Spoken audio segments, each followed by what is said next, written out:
Praise the lord. అత్యున్నతమైన దేవుని కృపగల నామమునకు వందనాలు చెల్లించుకొంచున్నాను. దేవుని మాటలను ఆసక్తితో వింటున్న ప్రతి ఒక్కరికి శుభాభివందనాలు తెలియజేసుకొంచున్నాను.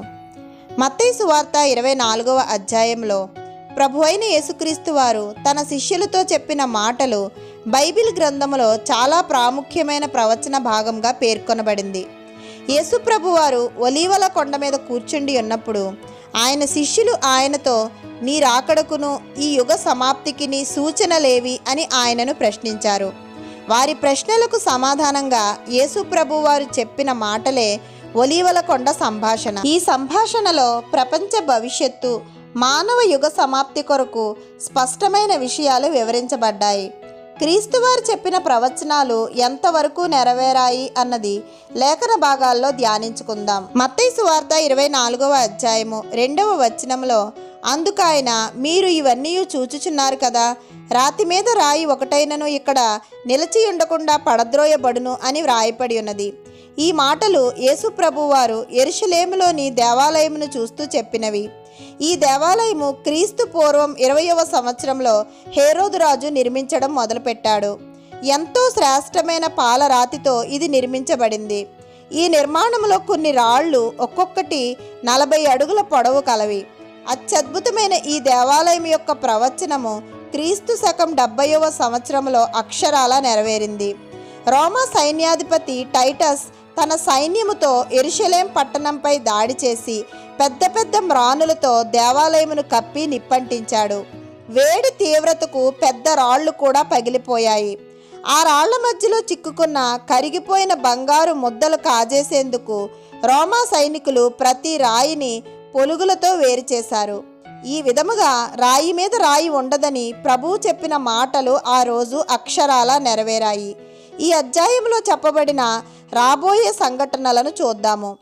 మత్తయి సువార్త 24వ అధ్యాయము 5వ వచనంలో, అనేకులు నా పేరట వచ్చి నేనే క్రీస్తునని చెప్పి పలువురిని మోసపరచెదరు అని వ్రాయపడి ఉన్నది. ఇప్పటికే లోకములో అబద్ధ క్రీస్తులు అనేకులు ఉన్నప్పటికీ భవిష్యత్తులో వీరి సంఖ్య ఇంకా పెరుగుతుంది. 7 ఏండ్ల శ్రమల కాలంలో అంత్యక్రీస్తు తనను తాను క్రీస్తుగా చెప్పుకొని ప్రపంచమంతటిని మభ్యపెడతాడు. రెండవదిగా మత్తయి సువార్త 24వ అధ్యాయము 6వ వచనము, మీరు యుద్ధములను గూర్చియు యుద్ధ సమాచారం గూర్చియు వినబోదురు అని వ్రాయపడి ఉన్నది. ప్రపంచ శాంతి అంటూ ఐక్యరాజ్య సమితి ఎన్ని నినాదాలు చేస్తున్నప్పటికీ దేశముల మధ్య యుద్ధాలు పెరుగుతూనే ఉన్నాయి.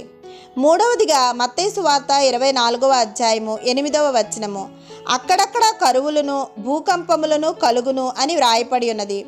కరువులు భూకంపములు మానవ చరిత్రలో చాలా కాలంగా సంభవిస్తున్నప్పటికీ అంచె దినాల్లో ఇవి మరింత తీవ్రమవుతాయి. అందుకనే వీటిని గర్భిణీ స్త్రీకి వచ్చు శ్రమలు అని పిలిచారు. అంటే గర్భిణీ స్త్రీకి ప్రసూతి సమీపించే కొలది నొప్పులు ఎలా క్రమేణా పెరుగుతాయో అలాగే కరువులు భూకంపాలు క్రమేణా పెరిగి ఆకస్మికంగా అధికమవుతాయి. నాలుగవది మత్తయి సువార్త 24వ అధ్యాయము 9వ వచనము, అప్పుడు జనులు మిమ్మును శ్రమల పాలు చేసి చంపెదరు, మీరు నా నామము నిమిత్తమును సకల జనముల చేత ద్వేషింపబడదరు అని వ్రాయపడి ఉన్నది. ప్రస్తుతము క్రైస్తవులు ఎలా హింసించబడుతున్నారో 7 ఏండ్ల శ్రమల కాలంలో కూడా దేవుని ప్రజలు హింసించబడదరు. 7 ఏండ్ల శ్రమల కాలం మొదటి భాగంలో యూదులు తప్పించుకున్నప్పటికీ వాటి మధ్య కాలంలో అంత్యక్రీస్తు ఇశ్రాయేలు వారితో చేసిన నిబంధనను కాలరాసి యూదులను ఎంతో తీవ్రంగా హింసించడం మొదలు పెడతాడు. ఐదవది మత్తయి సువార్త 24వ అధ్యాయము 11వ వచనం, అనేకులైన అబద్ధ ప్రవక్తలు వచ్చి పలువురిని మోసపరచెదరు అని వ్రాయపడి ఉన్నది. ఈ ప్రవచనం ఇప్పటికే ఎంతో బలంగా నెరవేరింది. స్వార్థం కోసం దేవుని నామమును దేవుని సేవను అమ్ముకుంటున్న అనేకులను మనం చూస్తున్నాము.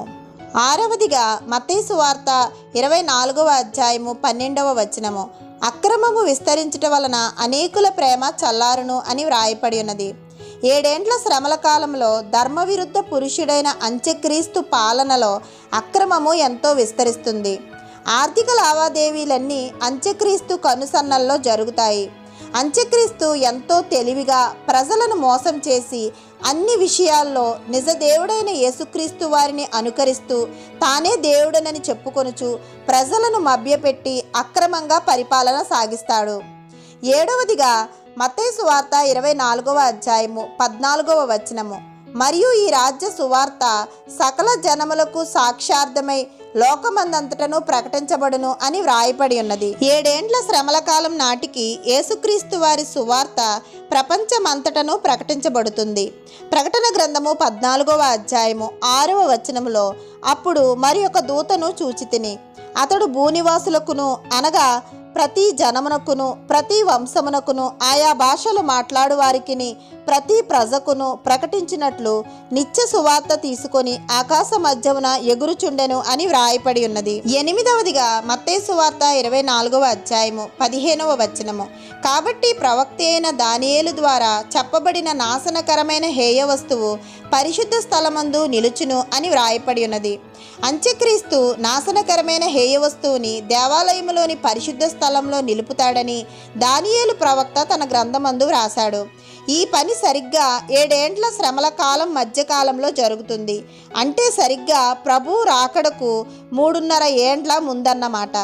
అంత్యక్రీస్తు సరాసరి యెరూషలేములో యూదులు దేవుని కొరకు నిర్మించిన ఆలయంలో ప్రవేశించి అనుదిన బలులను నిలిపివేసి తనను తాను దేవునిగా చెప్పుకొని తన ప్రతిమను అక్కడ నిలిపి దానిని ఆరాధింపవలసినదిగా ఆజ్ఞాపిస్తాడు. ఈ మాటలు దానియేలు గ్రంథము 11వ అధ్యాయము 31వ వచనంలో వ్రాయపడి ఉన్నాయి.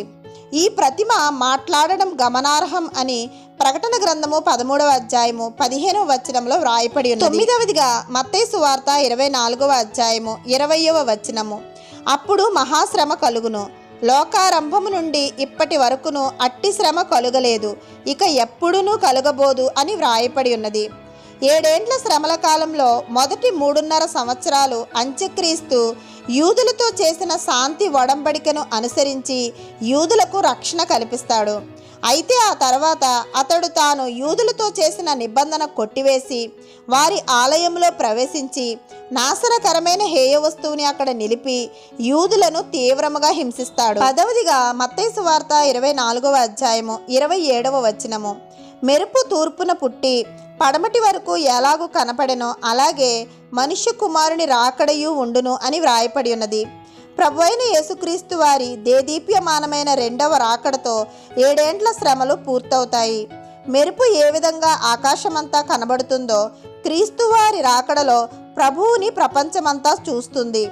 11వది మత్తయి సువార్త 24వ అధ్యాయము 31వ వచనము.